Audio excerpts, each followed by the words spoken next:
శివాజీ గారు ఆ రోజు మాట్లాడినా ఈ రోజు మాట్లాడినా హీరోయిన్స్ గురించి మాట్లాడాను అన్నారు. హీరోయిన్స్ ఎక్కడైనా రెస్పాండ్ అయ్యారా? మీతో ఎవరన్నా మాట్లాడారా? ఇండస్ట్రీ నుంచి సుప్రియ గారు తప్ప మిగతా వాళ్ళు ఎవరన్నా మాట్లాడారా మీతో ఇప్పటి వరకు? ఎవరు మాట్లాడలేదండి. విష్ణుబాబు మాట్లాడాడు నాతోటి. ఏమన్నాడంటే డలింగ్ అని అంటే, సారీ బాబు నా నుంచి 2 బ్యాడ్. ఇదే ఫస్ట్ కాల్ రాగానే ఇట్లా పదాలు వాడాను.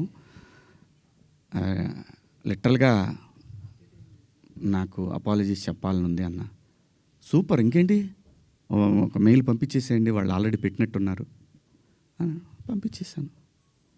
ఆ తర్వాత చాలామంది హీరోలు ఫోన్ చేశారు, చాలామంది ఆర్టిస్టులు ఫోన్ చేశారు, చాలామంది ఎమ్మెల్యేలు ఫోన్ చేశారు. ఆడపిల్లని కాపాడుకోవాలనే ఉద్దేశం తప్ప ఆడపిల్లని బంధించి ఆడపిల్ల స్వేచ్ఛను హరించి ఆడపిల్లల్ని ఆట వస్తువులాగా చూడాలనుకునే సంస్కారం ఈ జనరేషన్లో కూడా ఎవరికీ లేదు. కుసంస్కారం ఎవరికీ లేదు. ప్రతి తల్లి, నా ఇంట్లో తల్లి ఉంది, మీ ఇంట్లో తల్లి ఉంది, మనకు పెళ్ళిళ్ళైతే భార్యలు ఉంటారు, మనకు బిడ్డలు పుడితే ఆడపిల్లలు ఉంటారు. వీళ్ళందరి మీద ఉన్న అపరిమితమైన ప్రేమతోనే వాళ్ళ మీద చూపించే అడుగడుగు. ఎందుకంటే ఈ భారతదేశంలో ప్రతి 3 గంటలకు ఒకసారి రేపు జరుగుతూ ఉంది. ఒక ఆడబిడ్డ జీవితం నాశనం అయిపోతూ ఉంది. ఆ భయంలోంచి వచ్చిందే, అమ్మ కొంచెం మంచి బట్టలు వేసుకెళ్ళరా అని ఒక తండ్రి చెప్తాడు.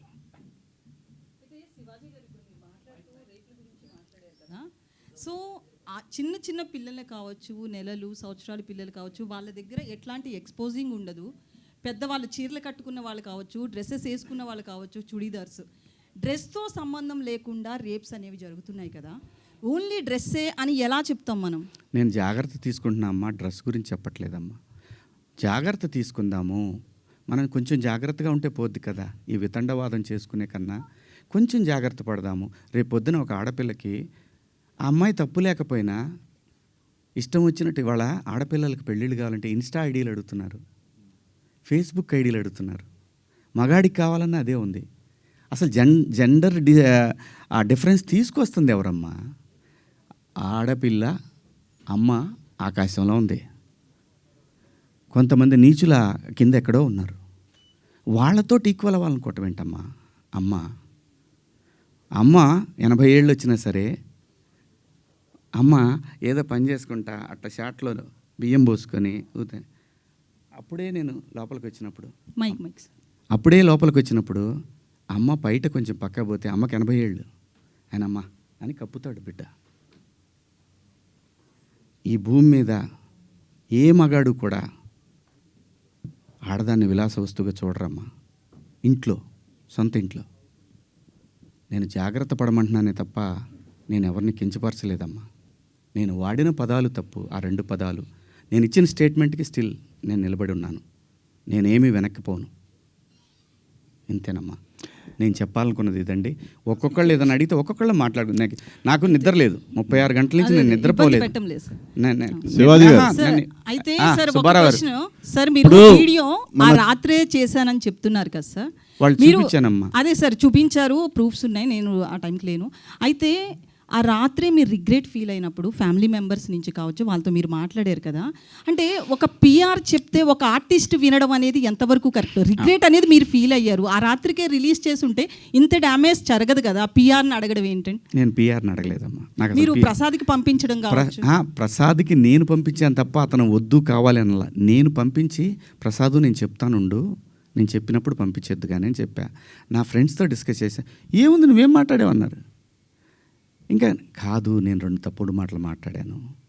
సరే చూద్దాం, పొద్దున్నే ఒకవేళ అయిపోయిందని అనవసరంగా కెలుక్కోవటం ఎందుకు అని అన్నారు. కానీ నాకేంటంటే అది కొడతానే ఉంది. నేను పడుకోలేదు. నేను ఇందులో మా ప్రసాద్ తప్పు ఉందనో ఇంకోళ్ళ తప్పు ఉందనో నో. ఇది ప్యూర్లీ నా వల్లే జరిగినటువంటి ఒక విచారకరమైనటువంటి 2 పదాలు. అయితే బిగ్ బాస్లో కూడా కొంచెం మీ బిహేవియర్ అట్లనే ఉంది అనేది కూడా అప్పట్లో ఉంది కదా. సో బేసికల్లీ క్లారిటీగా చెప్పండి. అయితే బిగ్ బాస్లో మీరు ఒకసారి మాట్లాడుతూ నాగార్జున గారితో ఆడవాళ్ళ తల కిందేసి తొక్కుదును అదే నా ఇంట్లో ఆడవాళ్ళు అయితే అని సంథింగ్ కొన్ని మాట్లాడారు అప్పట్లో. బేసికల్లీ మీకు Okay, ఒక నాకు నెగిటివిటీ బాగా ఉంది అనేది కూడా సోషల్ మీడియాలో వస్తుంది. ఆ విషయంలో కూడా ఒక క్లారిటీ. మొన్న రిలీజ్ అయిన మీ సినిమా కూడా మంగపతి అనే క్యారెక్టర్ విషయంలో కూడా అది బాగా మీకు నచ్చింది. బట్ అది లేడీస్ యాక్సెప్ట్ చేయలేదు ఆ క్యారెక్టర్ని.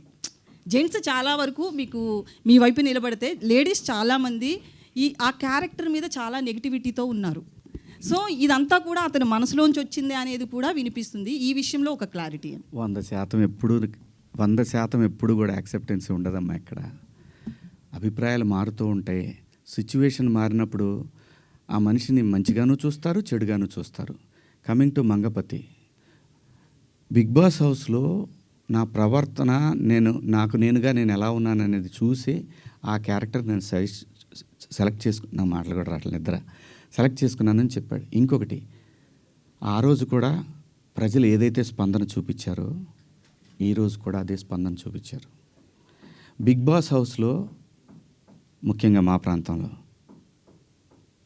నాకు సగం వయసు అయిపోయిందమ్మా, 50 క్రాస్ అయ్యా. ఆ టైంలో మాకు ఊళ్ళల్లో ఎట్టుండేదంటే, ఏందరు నువ్వు మాట్లాడి గొంతు మీద కాలేసి తొక్కుతానా ఇలా మాట్లాడతారు. ఆడపిల్లలు అని కూడా తప్పు చేస్తే ఖచ్చితంగా అంటారమ్మా. అమ్మ నాన్న అంటారు, బాబాయిలు అంటారు, మేనమామలు అంటారు. ఎందుకంటారు అంటే ఆ బిడ్డకి ఎక్కడ ఏం నొప్పి తగులుతుందో అని అంటారు తప్ప ఎవ్వరు ఈ భూమి మీద అక్కడ దాకెందుకమ్మా. మనం డిస్కవరీ ఛానల్ చూస్తే పెంగ్విన్లు తిరుగుతూ ఉంటాయి, 1-2 పెంగ్విన్లు మాత్రం సపరేట్గా ఉంటాయి. రోజు చూపిస్తాడు టైం. ఆ పెంగ్విన్ వచ్చే టైంకి ఇది ఇంకో పెంగ్విన్తో మాట్లాడుతుంటే ఆ డ్రామా చూడాలమ్మా. మనుషులకే కాదు, పొసెసివ్నెస్ జంతువుల్లో అది కూడా ఉంటుందమ్మా. అలాగే మనం ఈ మధ్య ఇన్స్టాలో చూసాం, ఒక డాగు ఇంకొక డాగ్తో క్లోజ్గా ఉంటే దానికోసం మాంసం ముక్క తీసుకొని వచ్చి తన ప్రేమికుడైనటువంటి డాగు తీసుకొని దగ్గరకు వస్తున్నప్పుడు ఈ డాగ్ ఇంకొకళ్ళతో క్లోజ్గా ఉంటుంది చూసి దానికి ఒక ఆర్ఆర్ వేసాడమ్మా. జంతువులు కూడా ఉంటుందమ్మా పొసెసివ్నెస్.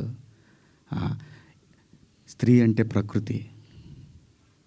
ప్రకృతి మీద ప్రతి వాళ్ళకి కూడా ఎప్పటి వరకైతే ఈ ప్రకృతి మీద మనిషికి మగాడికి గౌరవం ఉంటుందో అప్పటికి వరకు మాత్రం ఈ ప్రకృతి ఉంటుంది.